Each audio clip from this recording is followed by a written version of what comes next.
On this week's Keeping It Real, Cam Marston tells us about an organ recital he attends with his friends. It's not what you think. The pickleball bug has bitten. A buddy put together a group of guys all about the same age to play each Wednesday evening not long ago. We showed up. Most of us knew each other. We debated the rules for a while, and we got started. It's now a regular thing. Each time we gather, we shake hands, we catch up a bit, and each of us, whether we are asked or not, goes through what's called the organ recital. It's a part of what happens when men of a certain age or older gather. Maybe women too, but I can only speak to what the men do. We talk about what hurts on our body, how well or how poorly we've been sleeping, who we know that's sick.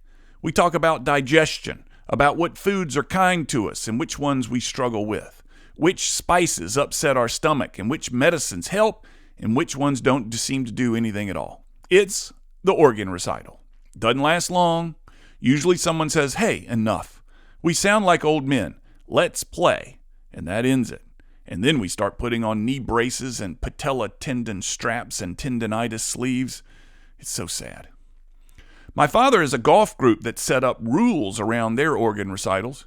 He and his buddies have played golf every Friday morning for the past decade or more. Their rule is that once the last putt falls into the cup on the first hole, the organ recital must end.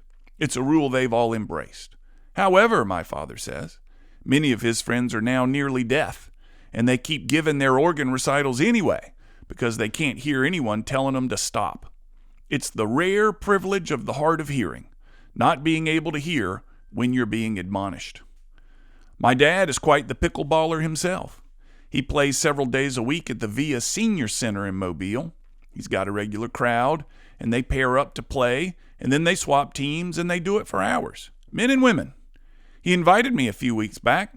I guessed I'd be the youngest person there, which was true, and that I'd have an unfair advantage because of that, which was untrue. I got my tail beaten repeatedly. These so-called seniors are savage pickleball players, and what they may lack in speed, they make up with precise ball placement. At one point, my 85-year-old father and I were playing together, and across the net was an 83-year-old lady and her 60-ish-year-old daughter. Father-son versus mother-daughter. The mom had a wicked serve, and at any time could place the ball within a millimeter of wherever she wanted it.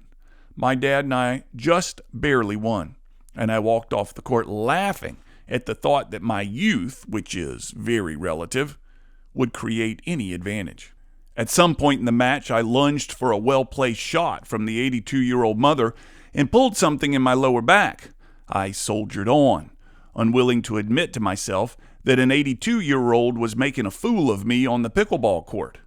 I, of course, dutifully reported my injury the next week at my pickleball group's organ recital, but when asked about the opponent who did this to me, I kept things a bit vague. I'm Cam Marston, just trying to keep it real.